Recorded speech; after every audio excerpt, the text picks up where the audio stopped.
every single day I see new YouTubers pop on my homepage. And they are growing, and that got me thinking, that got me wondering. You know, good old Catherine Perry, she sits there and she thinks to herself, why the heck are they growing? So I took it upon myself and I sat there and I studied and I researched and I studied and I researched, and I'll tell you, I'll study for hours, so you better watch this video. Now, there are quite a few things that you can do on your channel to grow, and I've mentioned a lot of them in the past, and I'll continue to mention the same ones over and over again. But these three aspects will really take your channel off. Now, and before we get into this, my name is Catherine Perry, if you're wondering, and if you've not subscribed, hit that subscribe button below. Okay, so I took a deep dive into some YouTube channels and into the world of YouTube, and I went searching for the answers. How do I grow? Where do I find my audience? And how the heck do I get someone to watch my day in my life? Now, I first went to my Protuber series.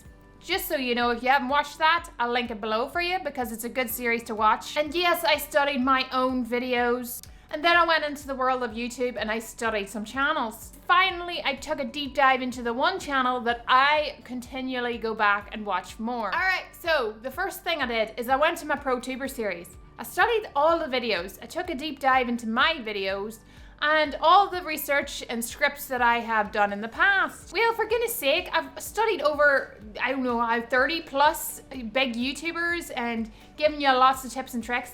So there is information in there that I could deep dive into. What I noticed, obviously, when I've talked in the past, is there's three aspects that really stand out.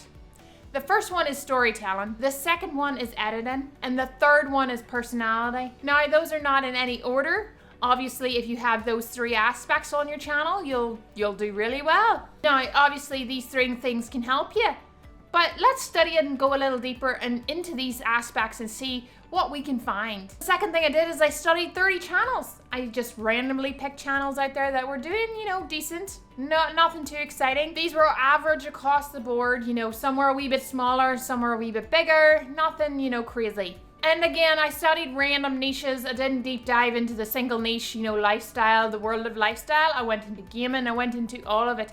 I've studied it, I went into it, so don't worry. Now, I watch a lot of YouTubers and I said to myself, who the heck do I watch? Which channel do I watch the most of, and why do I keep going back to it? Third thing that I did is I deep dived into a single channel that I watch all the time, and that is Emma Chamberlin's. All right, so I've been watching Emma Chamberlin's videos, and I just realized I literally click her videos without even thinking. It's like you're driving along and you're thinking to yourself, how did I get from point A to point B?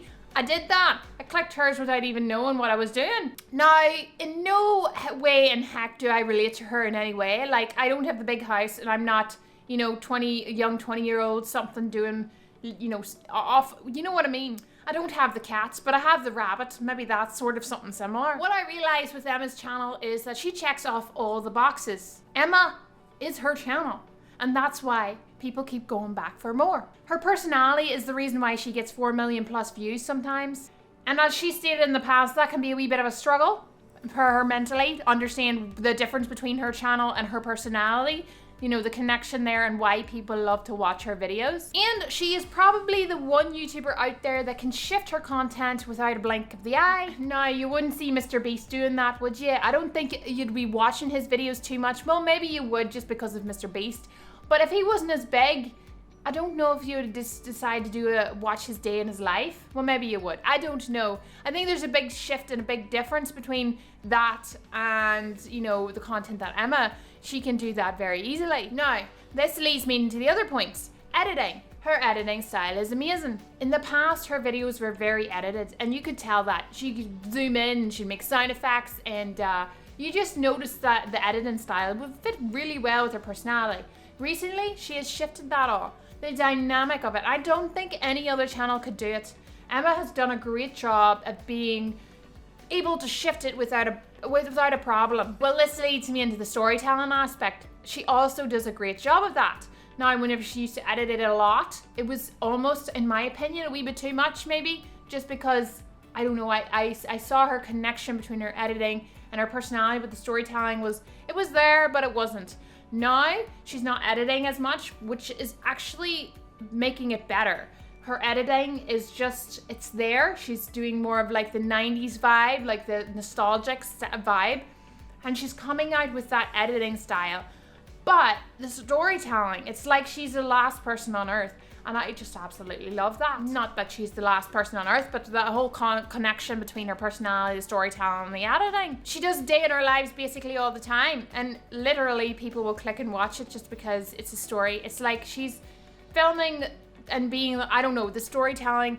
Her life is a story. Emma is the one YouTuber that you should study, to be totally honest. If you're gonna deep dive into anybody, look at her channel. Don't copy her, don't be the same as her, just study it and understand the dynamic that she has on her channel, the way she can connect with her audience. So with that all said, what should you do now? I'm gonna give you some little tips here. It's gonna be quick and fast, so get ready for it. Obviously, you need to figure out who you are. You can't sit there and think to yourself, well, I'm gonna just do this because this is gonna be me. But you have to think about who you are. For me, for example, I'll tell you, it's been interesting for me the past few months, even whenever I stopped, uploading to this channel. I realized that there's a dynamic, a piece missing of me, and it was my accent. And you might have noticed that in my last video, and that's because it's actually part of me. And I think when I moved to Canada, it just kind of disappeared because it was easier, right? Now I'm realizing that's part of me and it's really part of my personality.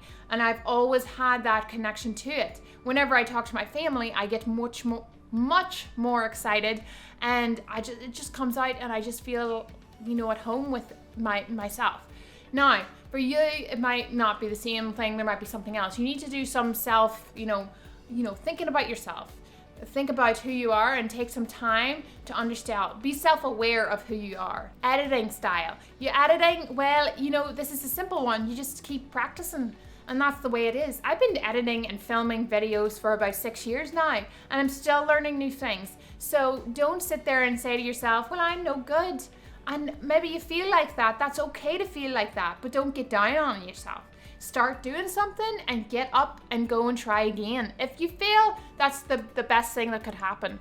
Now, editing, there's a lot of YouTube videos out there that you can look up online and study and understand, how to edit better on different software. So just go look those up on YouTube.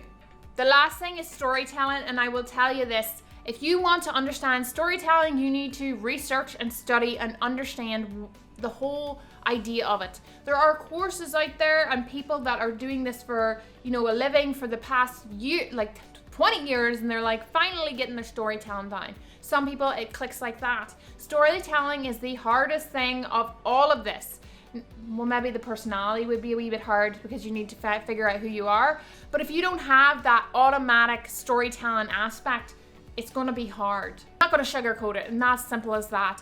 Storytelling is hard for me to understand, and I'm still learning. I'm studying it. I'm constantly trying to think of how my audience or the person behind would want to watch it. And it's really hard when you're doing tutorial or tips-based videos. So with that said, if you're doing day in your lives and all that jazz, it's a little easier, but you can still do it whenever it comes to your educational videos. So that is it. If you want to watch more, I'll link a little playlist for you to go check out.